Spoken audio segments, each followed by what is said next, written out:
Hello everyone, welcome you all on my YouTube channel आमिना वोतन। मैं हूँ पूजा, पीजीटी कॉमर्स, कौनी, फरीदकोट, पंजाब से।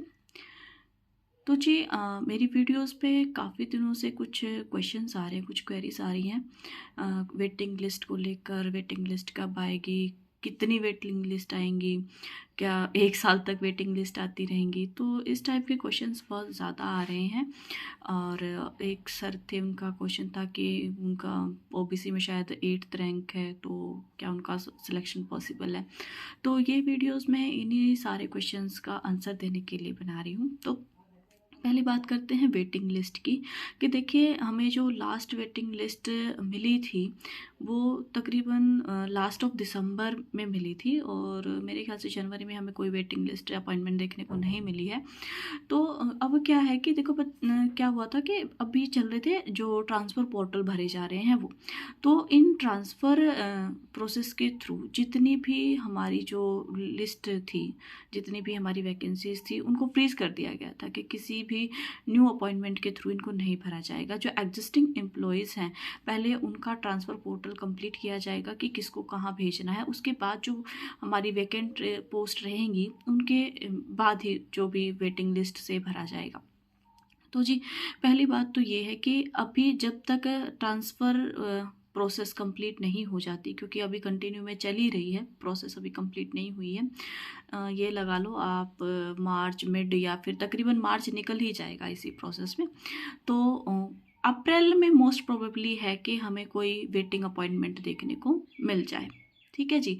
पहली बात तो ये थी कि वेटिंग लिस्ट कब आएगी। तो वेटिंग लिस्ट नहीं आएगी, क्योंकि कोई ऐसी लिस्ट हमारे पास है ही नहीं।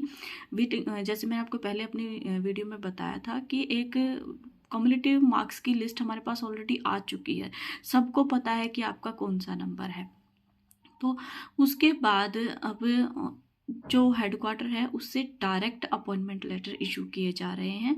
तो हो सकता है कि अप्रैल में मोस्ट प्रोबेबली हमें देखने को मिल जाए कोई भी अपॉइंटमेंट। ठीक है। मार्च में तो कम ही पॉसिबिलिटीज़ हैं। तो एक तो ये हो गया कि वेटिंग लिस्ट कब आएगी। और दूसरी बात के एक क्वेश्चन था कि वेटिंग लिस्ट कितनी आती हैं। तो जी देखिए, वेटिंग लिस्ट कितनी आती है इस बात का कोई आंसर नहीं है, क्योंकि क्या होता है कि जो भी इंस्टीट्यूशन होता है, चाहे वो एनवीएस है, चाहे सेंट्रल गवर्नमेंट का कोई अदर डिपार्टमेंट है जो रिक्रूटमेंट करा रहा है, चाहे कोई स्टेट गवर्नमेंट है, तो ये कोई कंफर्मेशन नहीं होती है कि वेटिंग लिस्ट 1 आएगी, 2 आएगी, 3 आएंगी या 4 आएंगी। देखिए क्या होता है कि एक सिलेक्शन प्रोसेस में ना काफ़ी सारा खर्चा होता है। तो कोई भी डिपार्टमेंट चाहता है कि उस पर्टिकुलर ईयर के लिए उन्होंने जितनी वैकेंसी सोच रखी है कि भाई इतनी पोस्ट हमें फिल करनी है, तो वो कोशिश करते हैं कि उसी प्रोसेस में उसको कंप्लीट कर लिया जाए। ठीक है। तो इसके रिगार्डिंग कि भाई कि कब तक आएंगी, तो उसके बारे में कोई इन्फॉर्मेशन नहीं है। वो आपको, अगर आपका नंबर आता है तो डायरेक्ट मेल आपको आ जाएगा, या फिर जो भी एम्प्लॉयज़ हैं जो बिल्कुल कट टू कट पॉइंट पे थोड़ा बहुत रह गए हैं, मान लो कि 1-2 पॉइंट से ही जिनका रह गया है, तो मोस्ट प्रोबेबली उनको तो ज्वाइनिंग दे ही देंगे। ठीक है। एक थे जो ओबीसी वाला मैं बता रही थी कि एक सर थे, उनका मैसेज आया था कि ओबीसी में पता नहीं उनकी 8th या 7th रैंक है, कि मतलब वेटिंग में है वो 8th या 7th, कि उनका नंबर आएगा कि नहीं आएगा। तो वैसे तो मैंने उन्हें पर्सनल मैसेज भी कर दिया था, लेकिन वीडियो के थ्रू मैं बता देती हूँ। काफ़ी और लोगों का भी हो सकता है ऐसा कोई डाउट हो कि भाई मेरा 4, 5, 6 वेटिंग पे है। तो देखिए, ये डिपेंड करता है कि आपकी पोस्ट कितनी थी, कितनी पोस्ट आपकी उस टाइम पे निकाली गई थी, कितनी फिल हो गई हैं।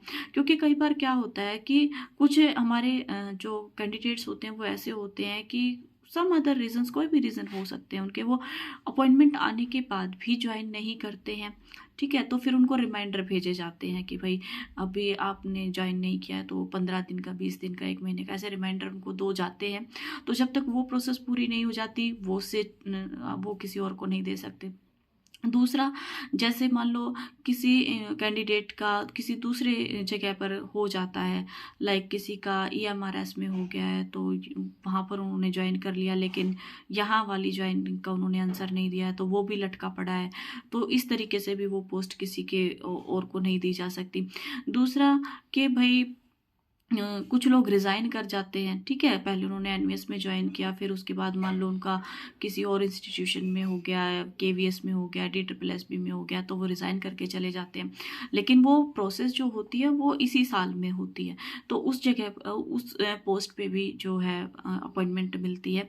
तो वो सारा प्रोसेस तभी तक किया जाता है जब वो नई रिक्रूटमेंट के बारे में नहीं सोचते हैं, क्योंकि जब नई रिक्रूटमेंट आती है तो उसके रिगार्डिंग आपको पहले से ही पूरा प्रोसेस तैयार करना होता है कि हमारे पर्टिकुलर सब्जेक्ट की इतनी वैकेंसीज हैं और इनको हमें फिल करना है, ठीक है जी। तो और ये बात हो गई। और एक बात थी कि आजकल बहुत ही ट्रेंडिंग टॉपिक चल रहा है, नवोदय का रिजल्ट आ गया है, नवोदय का रिजल्ट आ गया है।